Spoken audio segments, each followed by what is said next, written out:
എഫേർട്ടാണ്. ഞങ്ങളെല്ലാവരും ഒരുമിച്ച് വർക്ക് ചെയ്തിട്ടുള്ള ആൾക്കാരാണ്. ശിവനാണെങ്കിലും മിന്നൽ മുരളിയിൽ ഡയറക്ഷൻ ടീമിലുണ്ടായിരുന്നു, ടോബി അതിൽ അഭിനയിച്ചിട്ടുണ്ടായിരുന്നു. അതിനും ശിവൻ്റെ ഷോർട്ട് ഫിലിംസൊക്കെ ഞങ്ങൾക്ക് ഒരുമിച്ച് ഷോർട്ട് ഫിലിമൊക്കെ ചെയ്തിരുന്ന സമയത്തും പരിചയം ഉണ്ടായിരുന്നു. അപ്പൂപ്പൻ താടി, മഞ്ഞാന എന്നൊക്കെ പറയുന്ന ശിവൻ്റെ ഷോർട്ട് ഫിലിംസൊക്കെ നല്ല ഇൻട്രസ്റ്റിംഗ് ഷോർട്ട് ഫിലിംസ് ആയിരുന്നു ആ സമയത്ത്. അതുപോലെ രാജേഷും മിന്നൽ മുരളിയിൽ അഭിനയിച്ചിട്ടുണ്ട്. രാജേഷിനെ ആക്ച്വലി മിന്നൽ മുരളിയിൽ കാസ്റ്റ് ചെയ്തത് ശിവനാണ്. ശിവൻ മിന്നൽ മുരളിയിൽ ഒരു അൺഒഫീഷ്യൽ കാസ്റ്റിംഗ് ഡയറക്ടർ കൂടെ ആയിരുന്നു. അപ്പോൾ ശിവൻ്റെ സജഷനിലുള്ള ഒരുപാട് കാസ്റ്റിംഗ് മിന്നൽ മുരളിയിൽ ഉണ്ടായിട്ടുണ്ട്. അപ്പോൾ അന്ന് മുതലേ ശിവൻ ആ ഒരു സെൻസിബിലിറ്റി അതിൻ്റെ ഡിസ്കഷൻ്റെ സമയത്തും പ്രീ പ്രൊഡക്ഷൻ സമയത്തൊക്കെ ശിവന് കൃത്യമായിട്ടുള്ളൊരു ധാരണയൊക്കെ ഉണ്ടായിരുന്നു എല്ലാത്തിനെക്കുറിച്ചും. അപ്പോൾ ശിവൻ ഒരു സിനിമ എന്നുള്ള രീതിയിൽ വന്നപ്പോൾ അതിലും സുരേഷ് ഏട്ടൻ ഒക്കെ ആണെങ്കിലും ആദ്യം മുതലേ ഈ സിനിമയുടെ ഇപ്പം ആ പ്രൊഡക്ഷൻ പ്ലാനിൽ നിന്ന് ഇറങ്ങുന്നേ ഇല്ല, അവിടെ തന്നെ അങ്ങനെ സിനിമ റിലീസായിട്ടും പോകുന്നില്ല. ഇത് സക്സസ് സെലിബ്രേഷൻ കഴിഞ്ഞിട്ടേ പോകുന്നു എന്നുള്ള രീതിയിലാണ് സുരേഷ് ഏട്ടൻ ഇതിൻ്റെ കൂടെ വരുന്നത്. അപ്പോൾ സുരേഷ് ഏട്ടനാണെങ്കിലും സാധാരണ അങ്ങനെ കോളേജ് വിസിറ്റ്സിനോ ഒരുപാട് ഇൻ്റർവ്യൂസിനോ ഒന്നും വന്നിരിക്കാറുള്ള ആളല്ല. പക്ഷേ ഈ സിനിമയ്ക്ക് വേണ്ടിയിട്ട് നമ്മുടെ കൂടെ ഈ പറയുന്ന തമാശയൊക്കെ പറയാനും അങ്ങോട്ടും ഇങ്ങോട്ടും കൗണ്ടറൊക്കെ അടിച്ചുകൊണ്ടിരിക്കുന്ന സുരേഷ് ഏട്ടനും ഞങ്ങളുടെ കൂടെ ഒരുമിച്ച് എല്ലായിടത്തും ഉണ്ടായിരുന്നു. ഒരു പ്രസ് മീറ്റിന് തന്നെ വന്നിരുന്നിട്ട്.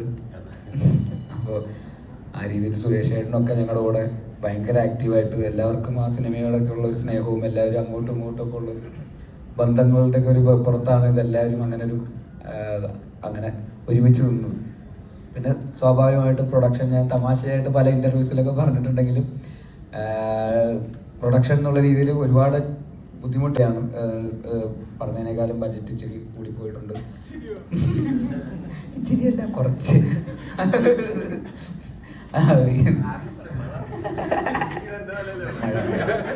മഴക്കാലം അപ്പോൾ കുറേ ദിവസം എല്ലാ ദിവസവും മഴയായിരുന്നു ഷൂട്ടിംഗ് സെറ്റിൽ. പിന്നെ മഴ കാണാനൊക്കെ ആയിട്ട് ഞങ്ങളുടെ സെറ്റിലേക്ക് ആൾക്കാർ വരാൻ തുടങ്ങി. അങ്ങനെ ഈ സിനിമയുടെ ഷൂട്ട് എവിടെ ഉണ്ടോ അവിടെയൊക്കെ മഴയായിരിക്കും എന്നുള്ള രീതിയിലായിരുന്നു. രാമേശ്വരത്ത് നല്ല ഏത് മാസത്തായിരുന്നു? ഒരു വെയിലത്ത് അല്ല, ഏത് മാസം? പൊരിവെയിലത്ത് എങ്ങനെയാണ് മഴ പെയ്യുന്നത്? ഏത് മാസം? പുരുവേലത്ത് രാമേശ്വരം ഭാഗത്ത് മാത്രമായിട്ട് ഞങ്ങൾ ഷൂട്ടിങ്ങിന് വന്നപ്പോൾ അവിടെയും മഴ പെയ്തു.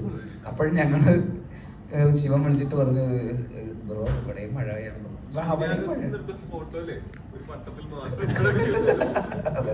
അത് ഈ മരണമാസത്തെ സെറ്റിലായി എന്തൊരു ഗതിയില്ലാത്തവന്മാരാടാന്നുള്ള രീതിയിലായിരുന്നു. എവിടെ പോയാലും മഴ.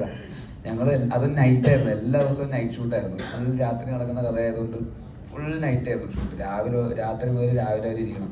ഈ രാത്രി ഉറക്കം വിളിച്ചിട്ട് 2 മണിക്ക് 3 മണിക്കൊക്കെ മഴയെ നോക്കിയിരിക്കുക, ജോലി ചെയ്യാൻ പറ്റുന്നില്ല എന്നൊക്കെ പറയുന്നത് കുറച്ചധികം ബുദ്ധിമുട്ടുള്ളതായിരുന്നു. അത് പ്രൊഡ്യൂസറിനെ സംബന്ധിച്ചിടത്തോളം അതിലധികം വെറുതെ പൈസ പോയിക്കൊണ്ടിരിക്കുക. ഈ ലൈറ്റിംഗ് യൂണിറ്റും സെറ്റപ്പും ക്യാമറ ടീമും ക്രൂ എല്ലാവരും ഇവിടെ വന്നിട്ട് ജോലി എടുക്കാൻ പറ്റാതെ ഇരിക്കുന്നു, ഷൂട്ടിംഗ് ഡേയ്സ് കൂടുന്നു എന്നൊക്കെ പറയുമ്പോൾ അതിൻ്റേതായിട്ടുള്ള ബുദ്ധിമുട്ടുണ്ടായിട്ടുണ്ട്. പക്ഷെ എന്നാൽ പോലും സിനിമയെ യാതൊരു വിധ കോംപ്രമൈസും ചെയ്യാതെ അതിൻ്റെ കൂടെ തന്നെ നിന്ന് അവസാനം വരെ അതിൻ്റെ കൂടെ തന്നെ അതിൻ്റെ ക്വാളിറ്റി 2 ക്യാമറ ഉണ്ട്, മൾട്ടി ക്യാമറൊക്കെ അതൊക്കെ ഇപ്പം എല്ലാ പടത്തിലും ഉണ്ട്. എന്നാലും പറഞ്ഞേക്കാം. ക്യാമറ ഏതായിരുന്നു? Super 35, very expensive camera. അത് 2 എണ്ണം. കൂക്ക് ലെൻസ് മേടിച്ചു. ഒരു ലെൻസ് മേടിക്കേണ്ടവരോ വന്നു. സാധാരണ അതൊക്കെ വാടക എടുക്കാറ്. സ്വന്തമായിട്ടൊരു ലെൻസ് മേടിച്ച പ്രൊഡ്യൂസറാണ്. അപ്പോൾ അത്തരത്തിൽ ഒരുപാട് എഫേർട്ട് അല്ലേ? ഇല്ല, സീരിയസ് ആയിട്ട് ഞാൻ പറഞ്ഞു വരുമ്പോൾ എന്തോ അല്ല, എനിക്കും ഇതൊക്കെ പറഞ്ഞു കേട്ടിട്ടുള്ള പരിചയമുള്ളൂ. ഞാനല്ല സ്പോട്ടിലുണ്ടായിരുന്നത്. നീ ഇതൊക്കെ എവിടെ നിന്ന് പഠിച്ചു ഞാൻ ഇങ്ങനെ ആലോചിക്കായിരുന്നു. അപ്പൊ ആ രീതിയിൽ ഭയങ്കര നന്നായിട്ട് തന്നെ ഇതിന്റെ കൂടെ നിന്നിട്ടുണ്ട് കട്ടയ്ക്ക്. ടോയി എന്നുള്ളൊരു അവന്റെ ബ്രദറും ഉണ്ടായിരുന്നു, ടിങ്സ്റ്റൺ ചേട്ടനും ഗോകുലും ഈ പ്രോസസ്സിന്റെ ഭാഗമായിട്ട് എല്ലാ രീതിയിലും ഇതിന്റെ കൂടെ നിന്നത്. അവസാന നിമിഷമൊക്കെ ആയപ്പോഴേക്കും ഒരുപാട് ടൈറ്റ് ഷെഡ്യൂളിലേക്കാണ് ഇത് തീർക്കേണ്ടി വന്നത്. എന്നാൽ പോലും എല്ലാവരും കട്ടയ്ക്ക് കൂടെ നിന്ന് ഒരുമിച്ച് തന്നെ കംപ്ലീറ്റ് ചെയ്ത് ഇപ്പോൾ തിയേറ്ററിൽ ഇറങ്ങി എല്ലാവരുടെ അഭിപ്രായങ്ങൾ കിട്ടുന്നു. അപ്പോൾ ഈ പെടുന്ന എഫേർട്ടും നമ്മൾ കാത്തിരുന്ന രാത്രികളും മഴ കണ്ടിരുന്ന രാത്രികളും ഇവരുടെ ഈ ടെൻഷൻ അനുഭവിച്ച ടെൻഷനും എല്ലാവരും ഈ അവസാന നിമിഷം ഡെഡ് ലൈൻസ് മീറ്റ് ചെയ്യാൻ വേണ്ടിയൊക്കെ ഓടി നടന്ന് കഷ്ടപ്പെട്ടതിനൊക്കെ ഇപ്പോൾ ഒരു റിവാർഡ് കിട്ടുന്നു, പേ ഓഫ് കിട്ടുന്നു എന്ന് പറയുന്നതിൽ ഒരുപാട് സന്തോഷം. അപ്പോൾ അഗെയിൻ ആത്മാർത്ഥമായിട്ട് ഇതിനെ സമീപിച്ചിട്ടുള്ളത് കൊണ്ട് തന്നെയുള്ള റിവാർഡുകളാണത്.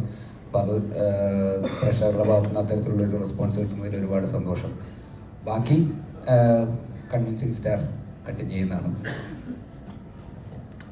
നമസ്കാരം. എനിക്കിങ്ങനെ ചോദ്യശരങ്ങൾ വേണം. അപ്പം ഞാൻ മയക്കേണ്ട വെറുതെ ശരങ്ങൾ പോരട്ടെ. ഹൈദരാലി ഒളിഞ്ഞിരിക്കുന്നില്ലോ. സിനിമ കണ്ടവരാണോ നിങ്ങളൊക്കെ?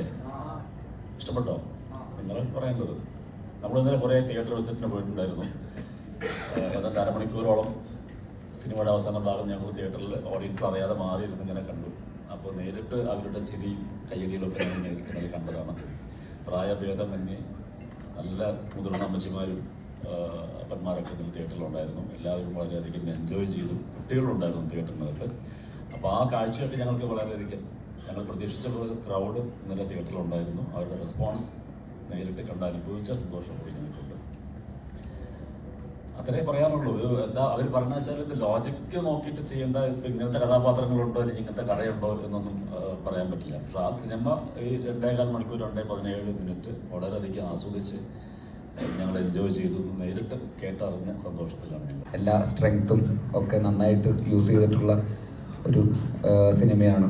അതിൻ്റെ റൈറ്റിങ്ങിലാണെങ്കിലും ഇപ്പോൾ നമ്മൾ കാണുന്ന റിവ്യൂസിലൊക്കെ വരുന്ന പോലെ പോപ്പ് കൾച്ചറും ട്രോളും മീമുകളും സോഷ്യൽ മീഡിയ ആയിട്ട് ബന്ധപ്പെട്ടിരിക്കുന്ന അങ്ങനെയുള്ള ക്രൗഡിനൊക്കെ വളരെ റിലേറ്റബിൾ ആയിട്ടുള്ള ഒരുപാട് റെഫറൻസുകളും പാരഡിയും ഒക്കെ ഉള്ള ഒരു എഴുത്താണ് സിജുവിൻ്റെ എല്ലാ സ്ട്രെങ്ത്തും നന്നായിട്ട് യൂസ് ചെയ്തിട്ടുള്ളൊരു സ്ക്രിപ്റ്റാണ്.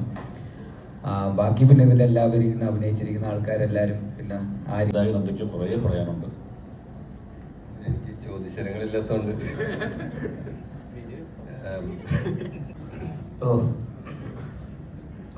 ഇത് ആദ്യമായിട്ട് തിരക്കഥ എഴുതിയൊരു പരിപാടിയാണ്. അപ്പം ഞാൻ ശിവചേട്ടനോട് ഈ പരിപാടി പറയുന്നു, ഇതൊക്കെ ഇത്രയൊക്കെ ആവുന്നൊന്നും പ്രതീക്ഷിച്ചിരുന്നൊന്നുമില്ല. അത് ചോദിച്ചേട്ടൻ പ്രൊഡ്യൂസ് ചെയ്യുന്നോ ബേസിലായിട്ട് ഞാൻ എഴുതിയ സമയത്ത് ഞാൻ ഇതിനകത്തൊരു പ്രധാന റോൾ, വേറൊരാൾ മറ്റൊരു റോൾ അങ്ങനെയൊക്കെ വിചാരിച്ചിരുന്ന് എഴുതിയതാണ്. പക്ഷെ അതിപ്പോൾ ഇവിടം വരെ എത്തി. ഇപ്പം സുരേഷ് ചേട്ടൻ പറഞ്ഞ പോലെ ഇന്നലെ നമ്മൾ തിയേറ്റർ വിസിറ്റ് നടത്തിയപ്പോൾ നമുക്ക് അതിൻ്റെ പൾസ് കിട്ടി. കാരണം ഇറങ്ങി വരുന്നതൊക്കെ നല്ല പ്രായമുള്ളവരും കൊച്ചു പിള്ളേരും ഒക്കെയാണ്. അപ്പോൾ അവരൊക്കെ ഭയങ്കര കയ്യടിയും ഓരോരോ ഓരോരോ ഡയലോഗുകളൊക്കെ പറയുന്നത് ഇപ്പോൾ ഭയങ്കര സന്തോഷം. അതുപോലെ തന്നെ നമ്മുടെ ഫ്രണ്ട്സൊക്കെ പടം കണ്ടിട്ട്, ഇപ്പം ഞാൻ കല്യാണം കഴിച്ചിട്ടില്ല, അവരിപ്പോൾ കല്യാണം കഴിച്ച അവർക്ക് പിള്ളേരൊക്കെ ആയി.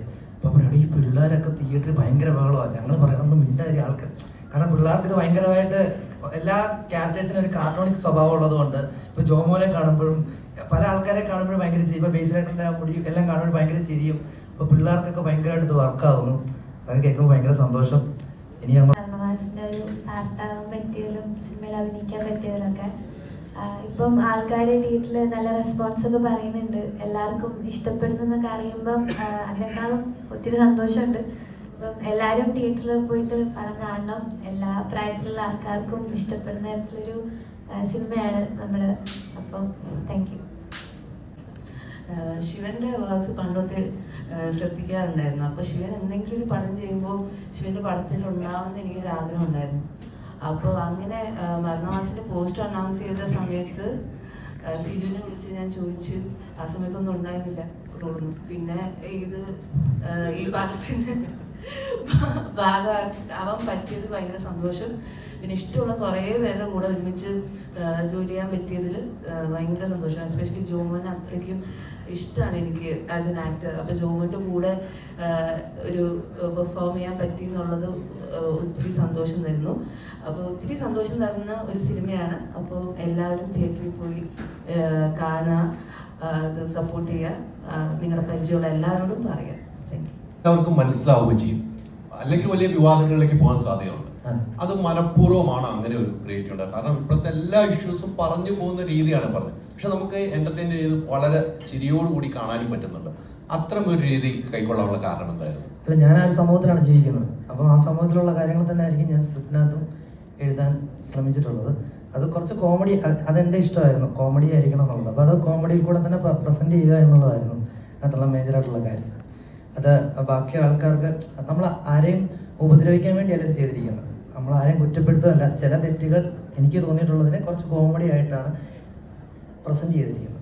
ആ തോന്നൽ ഇപ്പം സ്ക്രിപ്റ്റ് റൈറ്ററിന് തോന്നൽ ഉണ്ടായിട്ടുണ്ടല്ലോ, അങ്ങനെ ഒരു അനുഭവത്തിൽ നിന്നാണോ ഈ സ്ക്രിപ്റ്റ് ഉണ്ടാവുന്നത്? എല്ലാ അനുഭവങ്ങളാണല്ലോ നമുക്കല്ലെങ്കിൽ എൻ്റെ അനുഭവം അല്ലെങ്കിൽ മറ്റൊരാൾക്കുള്ള അനുഭവങ്ങളൊക്കെ തന്നെയാണല്ലോ നമ്മൾ എഴുതുന്നത്. ഈ സിനിമയ്ക്കകത്ത് മുഴുവൻ സംഭവങ്ങൾ എൻ്റെ ജീവിതത്തിൽ ഉണ്ടാവണമെന്ന് എനിക്കൊരിക്കലും പറയാൻ പറ്റത്തില്ല. അതെൻ്റെ സുഹൃത്തുക്കൾക്ക് അല്ലെങ്കിൽ ഞാൻ കണ്ടിട്ടുള്ള മറ്റു വ്യക്തികൾക്ക് ഉണ്ടായിട്ടുള്ള പല കാരണങ്ങളായിരിക്കാം ഞാൻ അത് ഉൾപ്പെടുത്തിയിട്ടുള്ളത്. പിന്നെ അലർജിക്കൻ ഇട്ടത് അത് ഒരു സംഭവത്തിൽ ചെയ്തതാണ്. അല്ലല്ല, അത് അങ്ങനെ എഴുതിയത് ഞാനല്ല, അല്ല അത് വെച്ചിരുന്നത്. അല്ലല്ല അല്ല സിനിമയിലുള്ളത് കൃത്യമായിട്ട് പറയണല്ലേ, വലിയ അല്ല അതിനകത്ത് ഇല്ല അത് കഴിയുമ്പോൾ തന്നെ പറഞ്ഞല്ലോ, ആഹാരത്തിനകത്ത് വരെ നമ്മൾ പറഞ്ഞത് അങ്ങനെയുള്ള രീതിയിലാണ് നമ്മളതിനെ വളരെ ഇതായിട്ട് പറഞ്ഞു പോകുന്നത്. പക്ഷെ അതെന്ത് നമ്മൾ ഈ കോമഡി ആയിട്ട് പറയാനായിട്ടുള്ള അതൊരു ചങ്കൂറ്റം എന്ന് പറയുന്നത് വലുത് തന്നെയാണ്. കാരണം അത്രയും സമൂഹത്തിൽ ചർച്ച ചെയ്യപ്പെടുന്ന ഒരു സബ്ജക്റ്റാണ് ഇതൊക്കെ. ആ ചങ്കൂറ്റം നിങ്ങൾ നല്ല രീതിയിൽ കോമഡിയിലൂടെ വർക്ക് ചെയ്തപ്പോൾ സമൂഹം ഏറ്റെടുക്കുകയാണ് ചെയ്തത്. ഒരു വിമർശനം പോലും ഉണ്ടാകാതെ അത് ഏറ്റെടുത്തു. അതിനാണ് ഈ മരണമാസ ടീം വലിയൊരു ബിഗ് സല്യൂട്ട് ഞാൻ ആദ്യം നൽകുകയാണ്. കാരണം ആ രീതിക്ക് ആ സിനിമ ഏറ്റെടുത്തുന്ന കാര്യം സംശയമില്ല. അത് ഇപ്പോഴത്തെ കാലഘട്ടത്തിൽ സെൻസറിൽ കത്രിക വെക്കുന്ന കാലഘട്ടമാകുമ്പോൾ നിങ്ങൾ ഈ സിനിമയായി വരുമ്പോൾ എല്ലാവരും ഏറ്റെടുക്കുകയാണ്. അവിടെ ഒരു കത്രയും വരുന്നില്ല എന്നുള്ളതാണ്. അതാണ് നിങ്ങളുടെ ഒരു വിജയവും ഈ സിനിമ വിജയിക്കാനുള്ള കാരണം അത് തന്നെയാണെന്ന് എൻ്റെ പേഴ്സണൽ ഒപ്പീനിയനാണ്. ബാക്കിയുള്ളവർ എനിക്കറിയില്ല. കൃത്യമായിട്ട് തന്നെ പറഞ്ഞ സാധനമാണ്.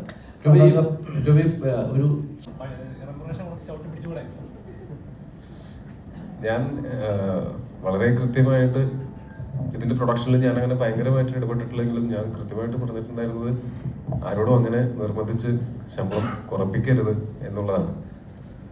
അതിലൊന്നാമത്തെ കാര്യം, എല്ലാവർക്കും പണിയെടുത്താൽ അവർ അർഹതപ്പെടുന്ന അവരുടെ പൈസ കിട്ടിയിരിക്കണം എന്നുള്ളത് എനിക്കും അറിയാവുന്നതാണ്. അത് കിട്ടാതിരിക്കുമ്പോൾ ഉണ്ടാകുന്ന വിഷമമൊക്കെ എനിക്ക് നല്ല കൃത്യമായിട്ട് അറിയാവുന്നതാണ്. ഞാൻ കൂടുതലും ഈ പറയുന്ന പോലെ ശമ്പളം മേടിക്കുന്ന അല്ലെങ്കിൽ ആ ക്രിയേറ്റീവായിട്ടുള്ള സൈഡിലാണ് ഞാൻ കൂടുതൽ വർക്ക് ചെയ്തിട്ടുള്ളത്. അതുകൊണ്ട് അവര് എങ്ങനെയൊക്കെ ചിന്തിക്കും, അവർക്ക് എന്തൊക്കെ ഫീൽ ആവും എന്നുള്ളതൊക്കെ എനിക്ക് ഈസിലി ചിന്തിക്കാൻ പറ്റും. അപ്പൊ അങ്ങനെ സൗഹൃദം മുതലെടുത്തുകൊണ്ട് ആരെക്കൊണ്ടും ശമ്പളം കുറപ്പിക്കരുത് എന്ന് നമുക്ക് ആഗ്രഹം ഉണ്ടായിരുന്നു. എല്ലാവർക്കും സാറ്റിസ്ഫൈങ് ആയിട്ടുള്ള സാലറി ഇതിനകത്ത് കിട്ടിയിട്ടുണ്ടെന്നാണ് ഞാൻ വിശ്വസിക്കുന്നത്. പിന്നെ സൗഹൃദം നമ്മൾ മുതലെടുത്തിട്ടില്ലെങ്കിൽ പോലും നേരത്തെ ഞാൻ പറഞ്ഞ പോലെ ഗുരുസാറിനെ പോലെ ഉള്ള ആൾക്കാർ, ഇപ്പോൾ ബേസിലാണെങ്കിലും സുരേഷ് ഏട്ടനാണെങ്കിലും ഇതിനകത്ത് വർക്ക് ചെയ്തിട്ടുള്ള എല്ലാവരും ഈ സിനിമ പരമാവധി ഈ പറഞ്ഞ പോലെ നമുക്ക് ഇതിനകത്ത് ഒരു ഡാർക്ക് ഹ്യൂമർ ഇവിടെ വന്നിട്ടില്ല. അത് ജോണർ ചെയ്യുമ്പോൾ അതിനകത്ത് ചെറിയൊരു റിസ്ക് എലമെന്റ് ഉണ്ടെന്ന് അറിയാവുന്ന കാരണം കൊണ്ട് ആരും അമിതമായിട്ടുള്ള ശമ്പളം ഞങ്ങളോട് ചോദിക്കുകയോ അങ്ങനെ ശമ്പളത്തിന്റെ പേരിൽ ഇവിടെ അങ്ങനെ ഒരു സംസാരമേ ഉണ്ടായിട്ടില്ല. പിന്നെ മറ്റൊരു കാര്യം, ഞാൻ ഒരിക്കലും ഇവരുടെ ശമ്പളം കുറപ്പിക്കരുത് എന്ന് പറയാനും കാരണം നാളെ ഇവരും പ്രൊഡ്യൂസ് ചെയ്യും, എന്നെ അഭിനയിക്കാൻ വിളിക്കും. ഇപ്പൊ ഞാൻ കുറപ്പിച്ച അപ്പൊ ഞാൻ കുറയ്ക്കേണ്ടി വരും എന്നുള്ള കാരണം കൊണ്ട് തന്നെയാണ്. വരുന്നുണ്ടല്ലോ. ഞാൻ ആലോചിച്ചിട്ടിരുന്നത് 25 ദിവസം എന്ന് പറഞ്ഞ് ഷൂട്ട് ചെയ്തിട്ട് 75 ദിവസം ഷൂട്ട് ചെയ്തു. ശമ്പളം കൂടുതലൊന്നും തന്നില്ല, 25 ദിവസം ശമ്പളമേ തന്നുള്ളൂ. ഞാൻ ആലോചിച്ചുകൊണ്ടിരുന്നത് നമ്മള് 40 ദിവസം എന്ന് വിചാരിച്ചിട്ട് 70 ദിവസം ഷൂട്ട് ചെയ്തു, എന്നിട്ട് ആരും ഇങ്ങോട്ടൊന്നും തന്നില്ല. അത് വരുന്ന സമയത്ത് അത് ഞാൻ പറയുന്നത് ഡെയിലി വേജസ് ആൾക്കാരുടെ കാര്യത്തിൽ നമുക്കൊന്നും ചെയ്യാൻ പറ്റില്ല. പക്ഷെ മറ്റ് ആർട്ടിസ്റ്റുകൾക്കൊക്കെ ആക്ച്വലി സ്പീക്കിംഗ് ആർട്ടിസ്റ്റുകൾക്കും ടെക്നീഷ്യൻസിനും ഒക്കെ പറഞ്ഞതിനേക്കാൾ ശമ്പളം കൂടുതൽ ചോദിക്കാനായിട്ട് സ്വാഭാവികമായിട്ട് അവകാശമുണ്ട്. കാര്യം വെച്ചാൽ അവർ അത്രയും ദിവസം ഈ സിനിമയ്ക്ക് വേണ്ടിയിട്ട് ഇൻവെസ്റ്റ് ചെയ്യുന്നതാണ്. ആദ്യം നമ്മൾ പ്ലാൻ ചെയ്തതിനേക്കാൾ കൂടുതൽ ദിവസങ്ങൾ വർക്ക് ചെയ്യുന്ന സമയത്ത് അവർക്ക് വേണമെങ്കിൽ ശമ്പളം കൂട്ടി ചോദിക്കാനുള്ള സാഹചര്യം ഉണ്ടായിരുന്നു. അത് ചോദിച്ചില്ല, അല്ല അത് ചോദിച്ചില്ല, അത് ഞാൻ പറയാൻ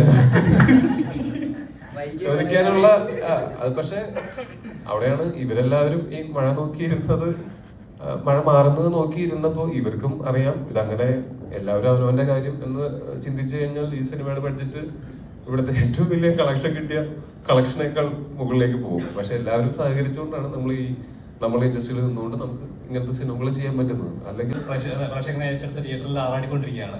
അപ്പം ശരിക്കും പറഞ്ഞാൽ ചില കഥാപാത്രങ്ങൾ നമുക്ക് കിട്ടുമ്പോൾ നമുക്ക് കിട്ടുന്ന ഒരു ഫ്രീഡം ഉണ്ട്, എന്ത് വേണമെങ്കിലും ചെയ്യാൻ പറ്റുന്ന, അല്ലെങ്കിൽ നമുക്ക് നമ്മളായിട്ട് തന്നെ എൻജോയ് ചെയ്യാൻ പറ്റുന്ന ചിലൊരു ഫ്രീഡം ഉണ്ട്. ഇതിലെ കഥാപാത്രം ബേസിൽ അതുപോലത്തെ കഥാപാത്രമായിരുന്നു. ഇല്ല, ഇത് കുറച്ചുകൂടെ എക്സാജറേറ്റഡ്, അപ്പൊ കുറച്ചുകൂടെ പാടായിരുന്നു. അത് ഇച്ചിരിയോടെ കുറവായിരുന്നെങ്കിൽ കുഴപ്പമില്ലായിരുന്നു. ഇതെല്ലാം കുറച്ച് പുഷിയാണല്ലോ, ഇങ്ങനെയൊക്കെ കാണിച്ചുകൊണ്ടിരിക്കുന്നില്ല. അപ്പൊ അതിൻ്റെതായിട്ടുള്ള ഒരു എക്സാജറേഷൻ്റെതായിട്ടുള്ള ഒരു പ്രഷർ ഉണ്ടായിരുന്നു. ആള് ഭയങ്കര മൊത്തത്തിൽ പോലീസ് സ്റ്റേഷനൊക്കെ OLX വിൽക്കാനിട്ടിരിക്കുന്ന ഒരുത്തെന്നൊക്കെ പറയുമ്പോൾ ഞാൻ അങ്ങനെ ഒരാൾ ഇതുവരെ കണ്ടിട്ടില്ല, സിജുവിനല്ലാതെ.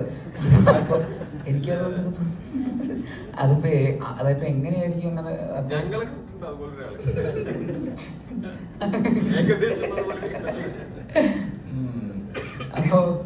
അപ്പൊ അതുകൊണ്ട്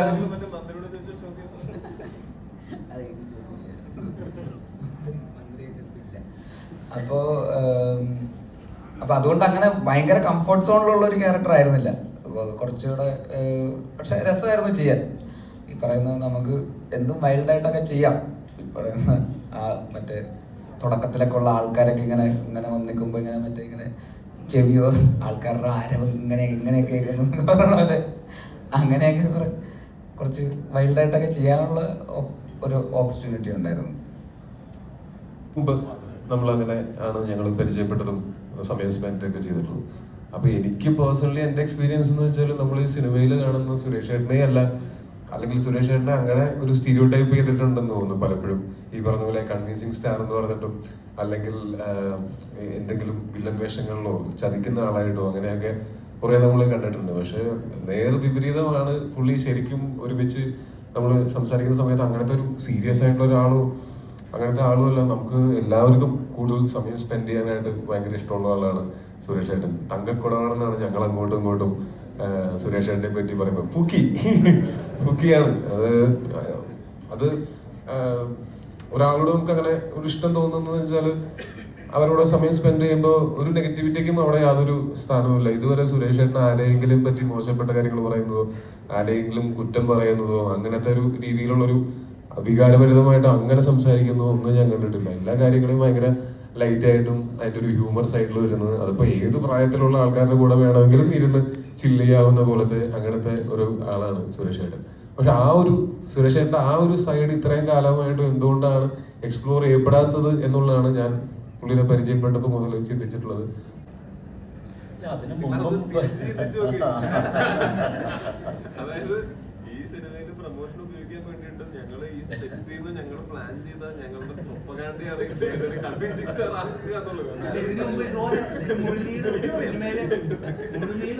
കോമഡി ക്യാരക്ടറുടെ അങ്ങനെ വന്നിട്ടില്ല.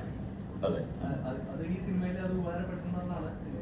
ഇല്ല, എനിക്ക് അതിന്റെ തുടക്കം എനിക്കിപ്പോഴും ഞാൻ പറഞ്ഞില്ല, ഇതിൽ ഒരു ബസ് കണ്ടക്ടർ ബസ് ഡ്രൈവറുടെ ഒരു വേഷമാണ്. എന്നെ കണ്ടിട്ട് വേറൊരാളിങ്ങനെ ഒരു ബസ് ഡ്രൈവറുടെ വേഷത്തിൽ വിളിക്കുന്ന എനിക്ക് തോന്നുന്നില്ല. ഞാൻ ആലോചിച്ചപ്പോൾ എനിക്ക് തോന്നുന്നത് ഞങ്ങൾ നടികർ എന്ന ഒരു സിനിമയിലായിരുന്നു ഞാൻ ടോവിയൊക്കെ കൂടുതൽ അടുക്കുന്ന ഒരു സമയം. അപ്പോൾ ടോവിയാണ് ഇതിൻ്റെ പ്രൊഡ്യൂസർ. ചിലപ്പോൾ അങ്ങനെ ഒരു ക്യാരക്ടർ ലിസ്റ്റ് വന്നപ്പോഴത്തേക്ക് ചിലപ്പോൾ ഒരു സജഷൻ പറഞ്ഞിട്ടുണ്ടായിരിക്കണം, അതിനെ സംവിധായകനും ഓക്കെ പറഞ്ഞിട്ടുണ്ടായിരിക്കണം, അങ്ങനെയായിരിക്കും. അല്ലാതെ ഇപ്പോൾ അതായത് സുരേഷ് ഏട്ടനെ ഞാനും പേഴ്സണലി പരിചയപ്പെടുന്ന ഒരു 2 കൊല്ലമൊക്കെ ആയിട്ടുള്ളൂ. ഞങ്ങൾ തമ്മിൽ എടുത്തിട്ടുണ്ടായിരുന്നു. പെർമിഷൻ എടുക്കാതെ എങ്ങനെയാണ് അവരുടെ ശബ്ദം ഈ സിനിമയിൽ വരുന്നത്? അത് അവര് തന്നെ നമുക്ക് സിജു ചെന്ന് കഥ പറഞ്ഞ് മനസ്സിലാക്കി അവരുടെ അനുവാദത്തോടെ തന്നെയാണ് നമ്മൾ ഈ സിനിമയിൽ ആ ഫോട്ടോ ഉപയോഗിച്ചിട്ടുള്ളതും അതിനകത്തുള്ള ആ ശബ്ദം കേൾക്കുന്നത്. അത് അവര് തന്നെ ഡബ് ചെയ്തിരിക്കുന്നതാണ്. വളരെ അല്ലേ? അല്ല, ചോദിക്കാൻ പറ്റില്ല. ഇതേ ആള് തന്നെ നേരത്തെ ഒരു പടം കണ്ടായിരുന്നോ? സത്യം പറ. ഞാൻ കണ്ടില്ല.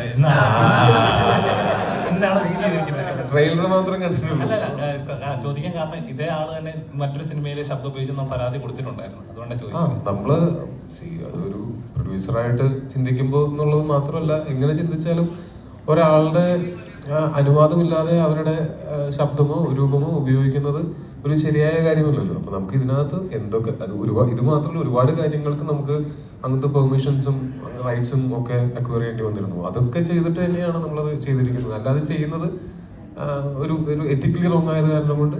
പിന്നെന്ന് വെച്ചാല് ഞങ്ങൾക്ക് ഇപ്പൊ സിജു ആദ്യം പറഞ്ഞ സമയത്ത് ഇത് എങ്ങനെയായിരിക്കും എന്നൊന്നും നമുക്കറിയില്ലായിരുന്നു. പക്ഷെ നമ്മളിങ്ങനെ ഒരു ആവശ്യമായിട്ട് ചെന്നപ്പോൾ കൃത്യമായിട്ട് കാര്യങ്ങള് നേരെ പോ, അത്രേ ഉള്ളൂ. Very simple. നമുക്ക് അങ്ങനെ എന്താ പറയാ, ഈ സിനിമയ്ക്ക് അങ്ങനെ ഒരു സൗണ്ട് കൊണ്ട് മാത്രം ആ പ്രസൻസ് ആ ഫോട്ടോ കാണിക്കുമ്പോൾ മുതൽ പിന്നെ ആ ക്യാരക്ടർ അതിലുണ്ടായിട്ടുള്ള ആ ഹ്യൂമർ എന്ന് പറയുന്നത് ത്രൂ ഔട്ട് സിനിമയിലും ഉണ്ട്. അത് നമുക്ക് വേറെ ആരുടെയെങ്കിലും ശബ്ദം വെച്ച് അത് അച്ചീവ് ചെയ്യാൻ പറ്റുമായിരുന്നു എന്ന് ചോദിച്ചാൽ എനിക്കറിയില്ല. ഇത് തന്നെയാണ് എൻ്റെ റൈറ്റ് പരിപാടി. എല്ലാത്തിലും കാറ്റഗറൈസ് ചെയ്യപ്പെടുന്നുണ്ടോ? ഇപ്പൊ നമ്മുടെ നാട്ടിലാണെങ്കിലും പല കാര്യങ്ങളിലും നിങ്ങൾ സൗദിയെ പറ്റി നമുക്ക് എല്ലാവർക്കും അറിയാം. ഞാൻ 2019 പോയപ്പോൾ കണ്ടിട്ടുള്ള സൗദി അല്ല ഞാൻ പിന്നീട് 2023 പോയപ്പോൾ കണ്ടത്. അപ്പോൾ അതിനതിൻ്റെ സമയം കൊടുക്കും. അവരുടേതായിട്ടുള്ള ഭേദഗതികൾ വരുത്തുന്നുണ്ട്. ഇപ്പോൾ 2019 ഇന്ത്യ ഉണ്ടായിരുന്നതിനേക്കാൾ പ്രോഗ്രസീവായിട്ടാണോ റിഗ്രസീവായിട്ടാണോ നമ്മൾ മാറിയിരിക്കുന്നതെന്ന് ചോദിച്ചു കഴിഞ്ഞാൽ അത് ഭയങ്കര ഒരു ക്വസ്റ്റ്യനാണ്. നിങ്ങൾക്ക് തന്നെ കഴിഞ്ഞ 5-6 വർഷം കൊണ്ട് പുരോഗതിയാണോ ഉണ്ടായിരിക്കുന്നത് അല്ലെങ്കിൽ അധോഗതിയാണോ ഉണ്ടായിട്ടുള്ളത്? എനിക്ക് അക്കാര്യത്തിൽ സംശയമുണ്ട്. താങ്കൾക്ക് എന്താ തോന്നുന്നു, പുരോഗതിയാണോ? എനിക്ക് അക്കാര്യത്തിൽ സംശയമുണ്ട്. താങ്കൾക്ക് എന്ത് തോന്നുന്നു? എനിക്ക് സംശയത്തിൽ ഈ ബേസിലിന്റെ കൂടെ ആയിരുന്നു ആരോടെ എന്ത് പറഞ്ഞ ആരൊക്കെയായിരുന്നു അഭിപ്രായം വ്യത്യാസമുള്ളത്? അധോഗതിയാണെന്ന് പറഞ്ഞ ആരും ഉണ്ടല്ലോ ഇവിടെ, ഞാൻ കേട്ടു. ബേസിലൂടെ അസോസിയേറ്റ് ആയിട്ട്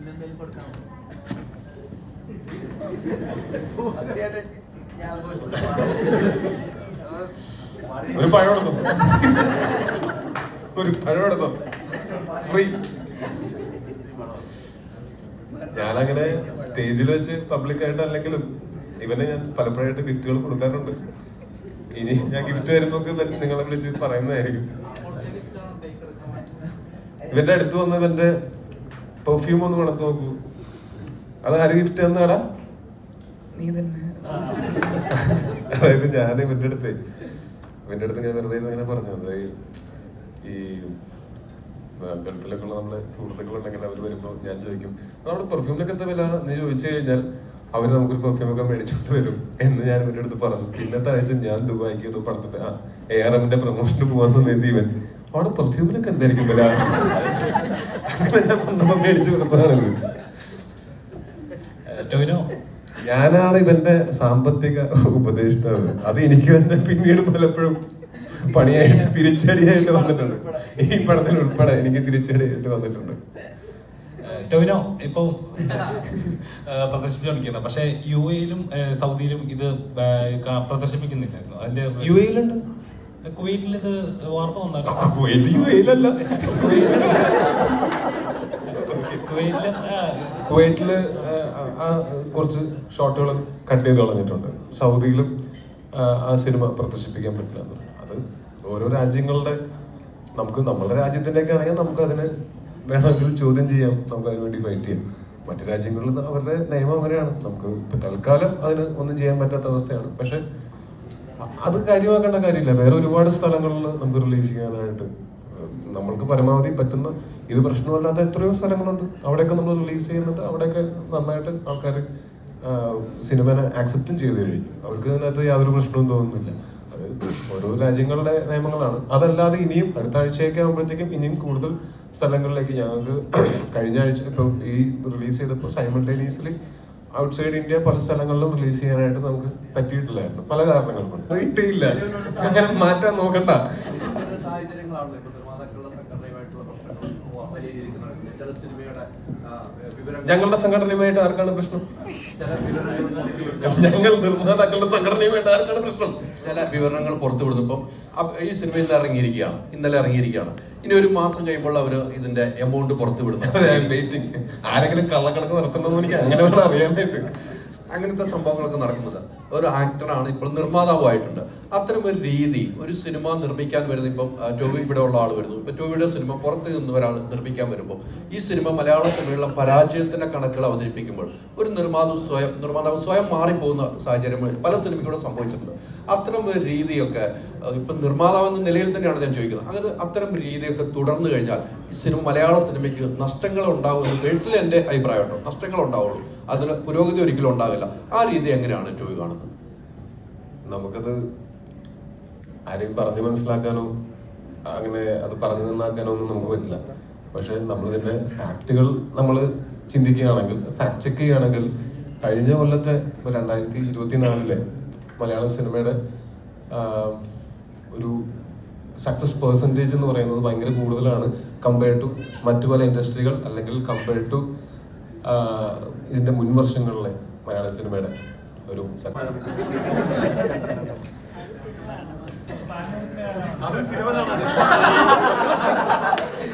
കാണാതെ 10-15 സിനിമ കണ്ടിരുന്നെങ്കിൽ രാവിലെ വരെ ഇവിടെ ഇരുന്ന്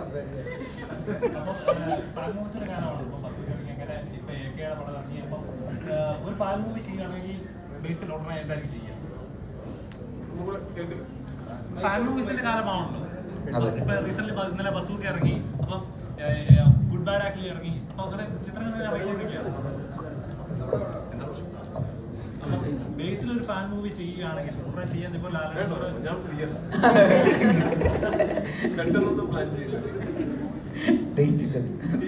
എനിക്കുമില്ല. ലാലറ്റിനോട് ഒരു പ്രോജക്ട് ഉടനെ സ്റ്റാർട്ട് ചെയ്യുമെന്നൊക്കെ പറഞ്ഞിട്ടുണ്ട്, അതാണോ? ഇല്ല, ഒന്നും അങ്ങനെ അത് ഏതായിരിക്കും എന്നുള്ളത് ഞാൻ അനൗൺസ് ചെയ്യുമ്പോഴായിരിക്കും കുറച്ചുകൂടെ നല്ലതെന്ന് തോന്നി, ഇവിടെ നമ്മളിരുന്ന് സംസാരിക്കുന്നതിനേക്കാളും. പിന്നെ അങ്ങനെ ഒരു സിനിമ ചെയ്യുകയാണെങ്കിൽ തന്നെ അതിൻ്റെതായിട്ടുള്ള കഥയും കറക്റ്റായിട്ടുള്ള ആ രീതിയിലുള്ള ഒരു എലിവേഷനൊക്കെ ഉള്ള ഒരു സിനിമ തന്നെ ചെയ്യുമ്പോഴേ അതിനനുസരിച്ച് അത് ജസ്റ്റിഫൈഡ് ആവുള്ളൂ. ഇല്ലെങ്കിൽ ഒരു നെയിം സേക്ക് അങ്ങനെ ഒരു സിനിമ ചെയ്യുന്നതിൽ ഒരു അർത്ഥമില്ല. അപ്പോൾ ഞാൻ അത്രയും റെഡി ആകുമ്പോൾ മാത്രമേ അങ്ങനെ ഒരു സിനിമ സംഭവിക്കുള്ളൂ. സംഭവിക്കുമ്പോൾ ഞാനത് എന്തായാലും അറിയിക്കില്ല.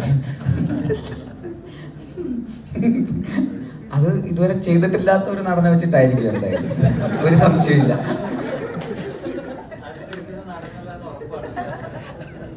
ഉറപ്പായിട്ടും.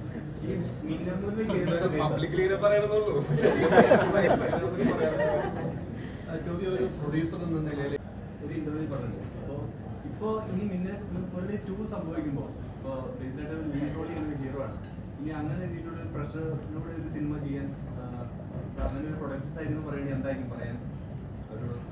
ഇല്ല, അങ്ങനെ പ്രഷർ ഉണ്ടാവുക എന്ന് പറഞ്ഞാൽ സ്വാഭാവികമായിട്ടും ഉണ്ടാകുന്ന പ്രഷറാണ്. ഇപ്പോൾ ഈ സിനിമയിലാണെങ്കിലും മരണമാസത്തിന് ശിവപ്രസാദിന് പ്രഷർ ഉണ്ടായിരുന്നു എന്ന് ചോദിച്ചാൽ പിന്നെ ശിവപ്രസാദ് പ്രഷർ ഉണ്ടായിരുന്നേ പറയുള്ളൂ. തീർച്ചയായിട്ടും സിനിമയുടെ സ്കെയിലും ഇതൊക്കെ ആയിട്ടുള്ള ഡിമാൻഡ് ചെയ്യുന്നതിൻ്റെതായിട്ടുള്ള പ്രഷർ എന്തായാലും നമ്മൾ ഇവിടുത്തെ ഒരു റീജിയണൽ ഇൻഡസ്ട്രി ആകുമ്പോൾ ഉണ്ടാകുന്ന എല്ലാ പ്രശ്നങ്ങളും എന്തായാലും ഏത് സിനിമ ചെയ്താലും ഉണ്ടാവും. അതിപ്പോൾ മിന്നൽ മുരളി 2 ചെയ്താലും ഒക്കെ അതിനനുസരിച്ചിട്ട് അതിൻ്റെതായിട്ടുള്ള പ്രഷർ എന്തായാലും ഉണ്ടാവും. കാരണം അല്ല, ഈ വർഷം ഇപ്പോൾ ജൂൺ തൊട്ട് പള്ളിച്ചട്ടമ്പിൽ ഷൂട്ട് തുടങ്ങണം.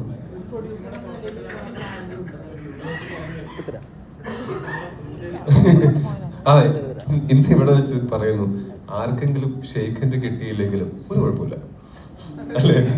ഷെയ്ഖിന്റെ കൊടുക്കാൻ പോയിട്ട് കിട്ടിയില്ലെങ്കിലും ഒരു കുഴപ്പമില്ല. ഇന്ന് മുതൽ നമ്മൾ അതിനെ അവസാനിപ്പിക്കണം. ആ ടെൻഷനിൽ ജീവിക്കാൻ വയ്യ. ആർക്കെങ്കിലും ഷെയ്ഖിന്റെ കൊടുക്കാനോ കൊടുക്കാതിരിക്കാനോ ഒക്കെ എവിടെ പോയാലും അബദ്ധങ്ങൾ മനുഷ്യന്മാർക്ക് പറ്റുന്നതാണ്. അങ്ങനെ ഒരു അബദ്ധം എനിക്കും പറ്റി, ഇവനെ പറ്റി, കുറെ ആൾക്കാർക്ക് പറ്റി. പക്ഷെ അങ്ങനത്തെ ഒരു പ്രഷറിലേക്ക് ആൾക്കാരെ തള്ളിവിടാതിരിക്കുക. കഴിയുമെങ്കിൽ ആ യൂണിവേഴ്സ് നിങ്ങൾ എല്ലാവരും കൂടെ ഒന്ന് അവസാനിപ്പിക്കുക. ഗോപാലേട്ടന് സ്തുതി. ഞാൻ പേരും പറഞ്ഞ എന്റെ കുറച്ച് പടങ്ങൾ പുള്ളിനെ കൊണ്ട് പ്രൊഡ്യൂസ് ചെയ്യിക്കണം. ഞാൻ ചെന്ന് എനിക്കത് ഭയങ്കര ക്ഷീണമായി പോയി, 2 പടം പ്രൊഡ്യൂസ് ചെയ്താൽ ഞാൻ ക്ഷമിക്കാം എന്നൊക്കെ വെച്ചെന്ന് പറയണം. എന്താ പേര്? അനസ് തെറ്റി വെച്ച ഭയങ്കര മോശമായി പോകും. ഓക്കെ ഓക്കെ ഓക്കെ ഓക്കെ പോട്ടെ പോട്ടെ പോട്ടെ. ഞാൻ അവിടെ ഒരു തമാശ ഉദ്ദേശിച്ചതാണ്, നടന്നില്ല. പോട്ടെ.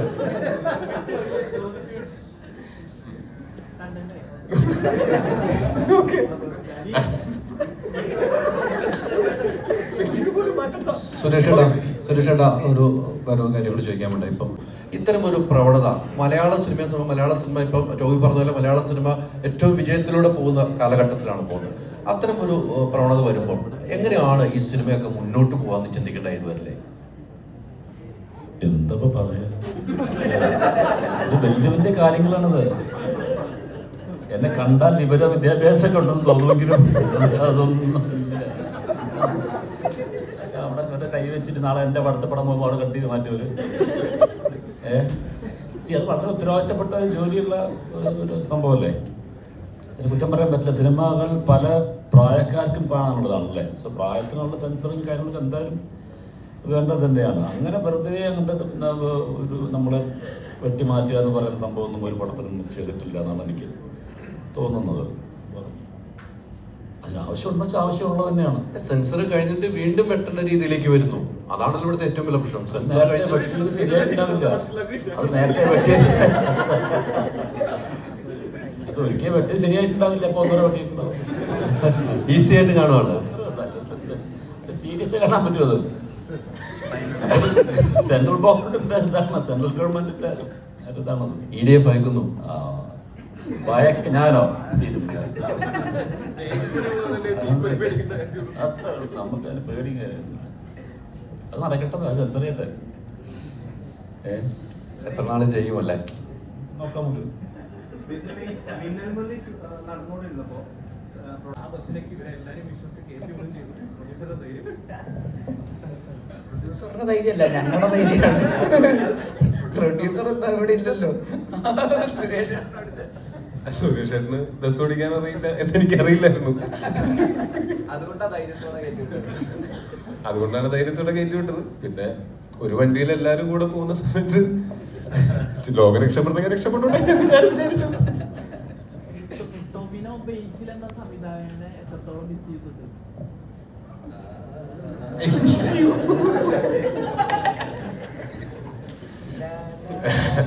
അത് ഓൺ സീരിയസ് നോട്ട് ഞങ്ങൾ തമ്മിൽ ഇതിനെ പറ്റി സംസാരിച്ചിട്ടുണ്ടായിരുന്നു. അപ്പൊ ഞാൻ പറയാതെ തന്നെ ഇവനും അറിയുന്നുണ്ട്. ഒരുപക്ഷെ ഞാൻ ബേസിൽ എന്ന് പറയുന്ന സംവിധായകനെ മിസ് ചെയ്യുന്നതിനേക്കാൾ കൂടുതൽ ബേസിൽ എന്ന് പറയുന്ന സംവിധായകനെ മിസ് ചെയ്യുന്നുണ്ട്. അതെനിക്കും നല്ല കൃത്യമായിട്ട് അറിയാം. പക്ഷെ അങ്ങനെ തല്ലിപ്പഴിപ്പിക്കാൻ പറ്റില്ല. ആസ് എൻ ആക്ടർ ബേസിൽ നല്ല വൃത്തിയായിട്ട് അവന്റെ ജോലി ചെയ്തുകൊണ്ട് പോകുന്നുണ്ട്. ഇപ്പൊ ഞാൻ as a friend, as an ഓഡിയൻ, as A producer ഒക്കെ ഞാൻ നോക്കുന്ന സമയത്ത് വളരെ സാറ്റിസ്ഫൈങ് ആയിട്ടുള്ള ആക്ടിങ് പെർഫോമൻസസ് ബേസിലിന്റെ ഭാഗത്തുനിന്ന് ഇഷ്ടംപോലെ ഉണ്ടാവുന്നുണ്ട്. കഴിഞ്ഞ ബേസിലിന്റെ സിനിമകളൊക്കെ കാണുമ്പോൾ മനസ്സിലാക്കാം. പക്ഷെ അതിനേക്കാൾ എനിക്ക് ഞങ്ങൾ തമ്മിലുള്ള കോൺവെർസേഷൻസിൽ നിന്ന് ഞാൻ മനസ്സിലാക്കിയിട്ടുള്ളത് ബേസിലിന് ആസ് എ ഡയറക്ടർ ഒരു സിനിമ ചെയ്യുമ്പോൾ ആണ് അതിനേക്കാൾ ഒരു ആസ് എൻ ആക്ടർ ഉള്ളതിനേക്കാൾ ഹൈ കിട്ടുന്നത്. അപ്പൊ ഞങ്ങൾ തമ്മിൽ സംസാരിച്ചപ്പോൾ ഞാൻ ഇവരോടും പറഞ്ഞിട്ടുള്ളത് ഒരു 3 വർഷം കൂടുമ്പോൾ ഒരു സിനിമ ഡയറക്റ്റ് ചെയ്യണം, പക്ഷെ അതുകൊണ്ട് അഭിനയം നിർത്തരുത് എന്നുള്ള അഭിപ്രായമാണ് എനിക്കുള്ളത്.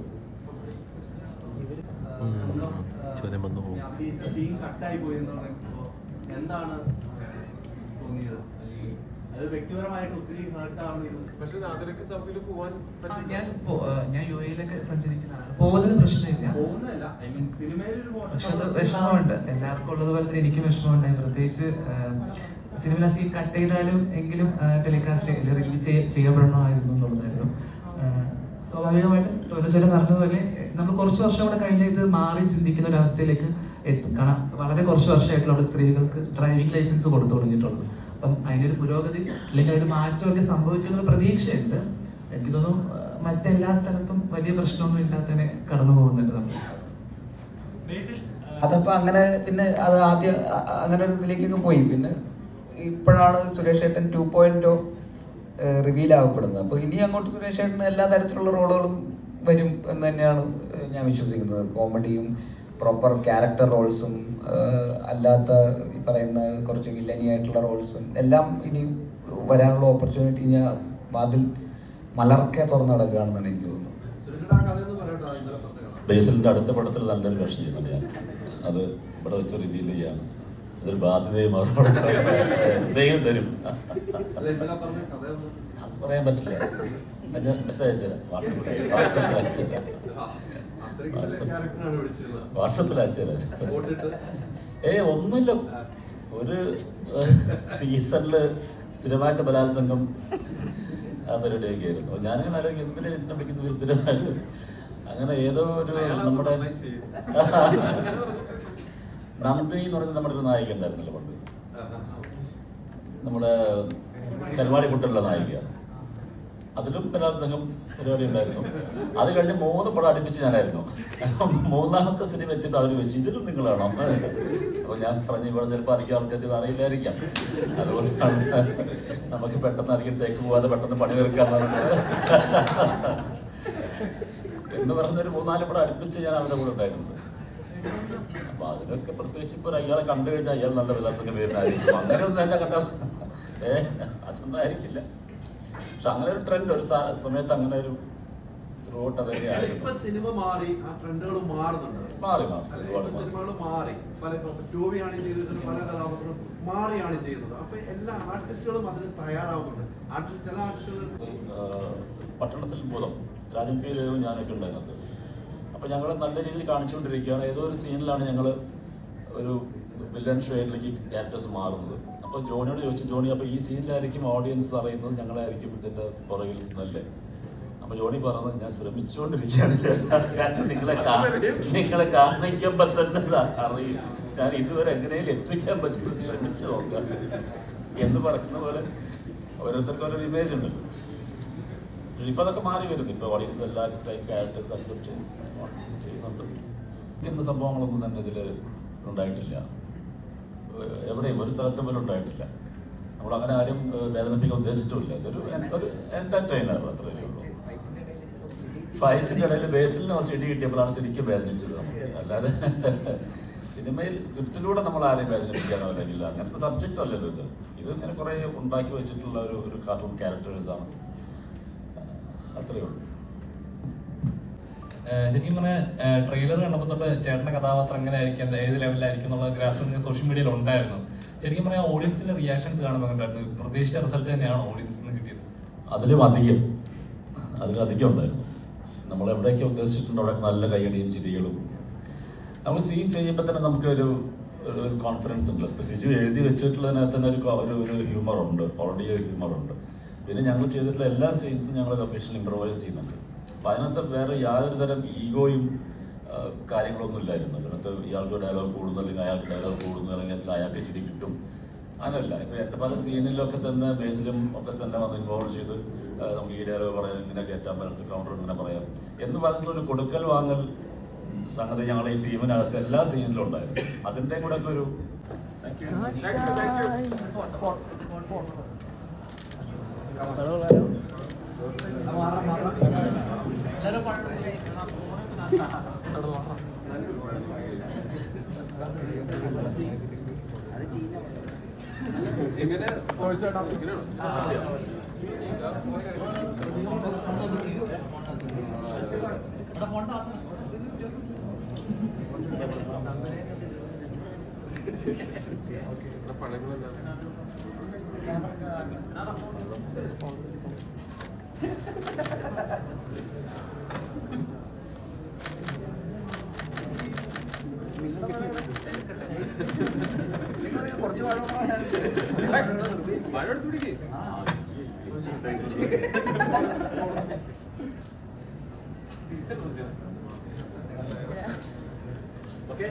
ഓക്കെ